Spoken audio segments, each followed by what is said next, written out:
since several years. Earth observation activities, there are two pillars, science and operational services.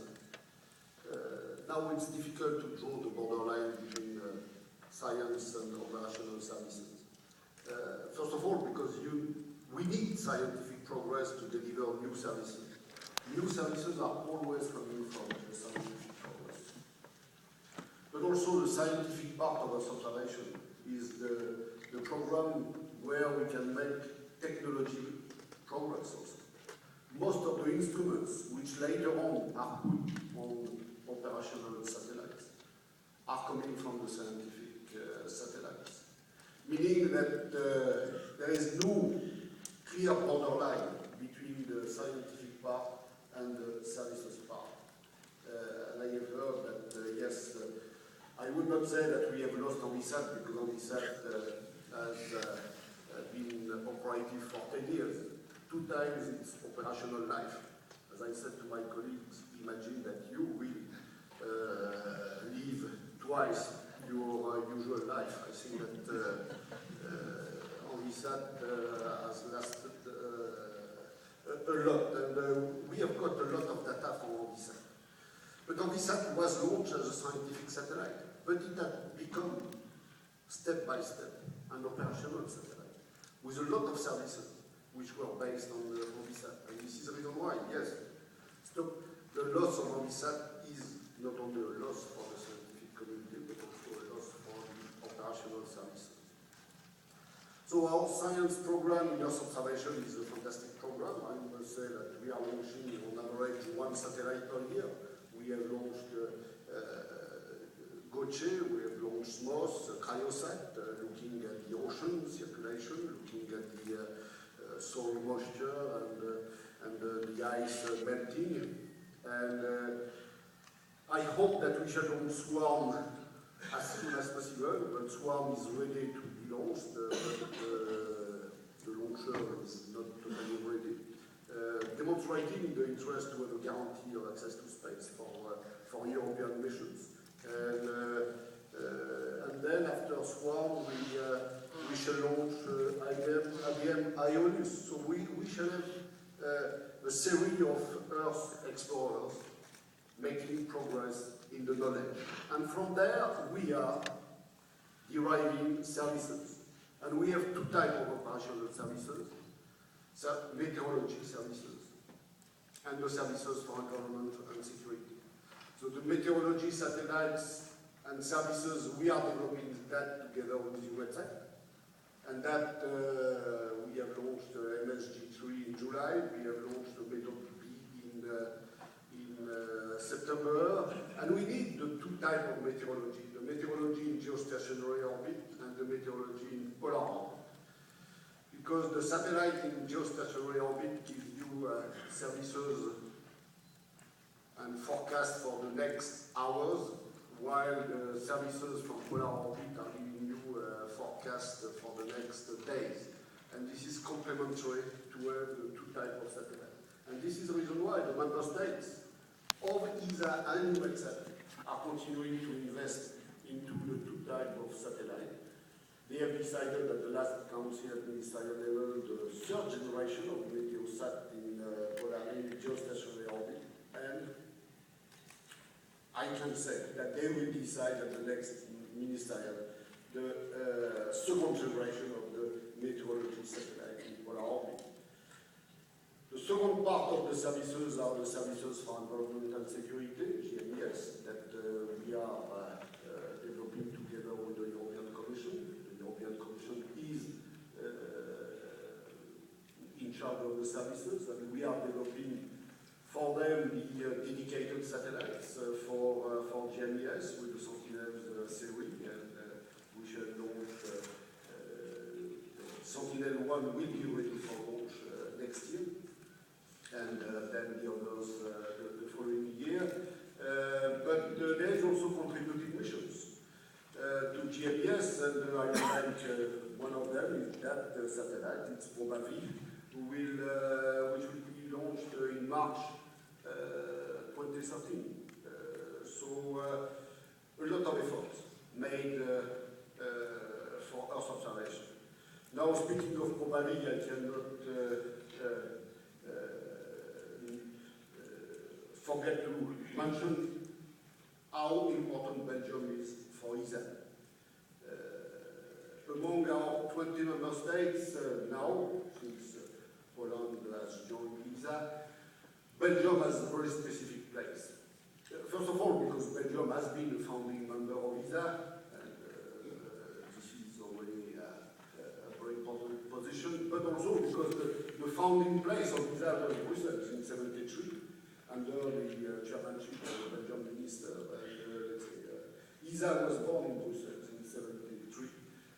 So that makes also a good reason for Belgium to be special. But it's also a significant investment. 6%, relatively twice their GNP, meaning that Belgium is a significant contributor. Not only a significant contributor, but they are putting their money in a very balanced way between science, services, and technology.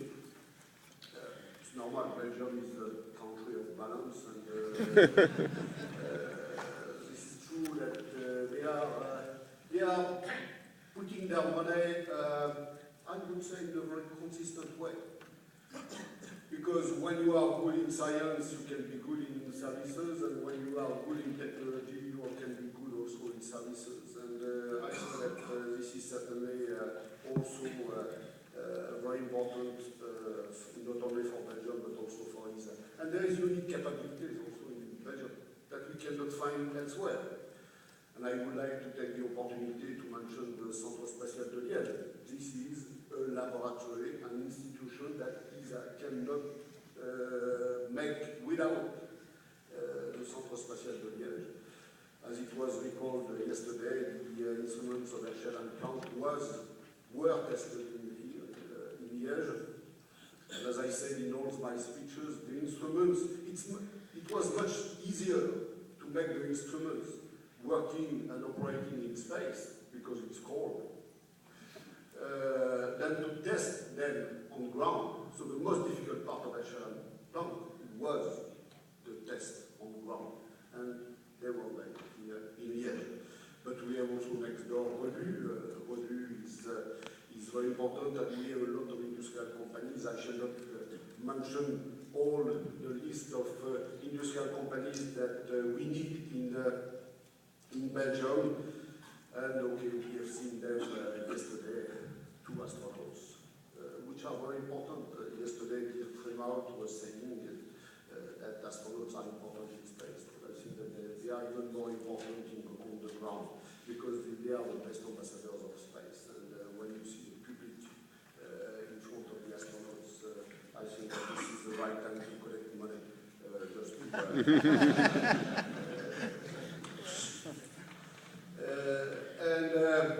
Meaning that Belgium has capacities to do much more than to protect their interests. I have understood that you are willing to protect their interests, but I think that you can do more, if I can say that, because you have the capacity to take initiatives and not only to be protected. And Belgium is taking initiatives. They have taken initiatives to boost small missions at ESA. And I think that this is certainly an initiative that I appreciate. And when you see the series of PROBA which are made in Belgium, I think that this is certainly a good basis for Belgium to take a lot of initiatives. Now, I shall conclude by the preparation of the Council at ministerial level, which will take place in a bit less than 2 months from now. It's always a very important rendezvous for ESA member states, setting the future of ESA at each council at ministerial level. So it's a difficult exercise. And we have still some difficulties in front of us, but okay, we have 2 months to solve them. And as usual, as in a good family, because ESA member states, it's a good family, I think that they will overcome their difficulties, and that we shall have good and important decisions at the next council at ministerial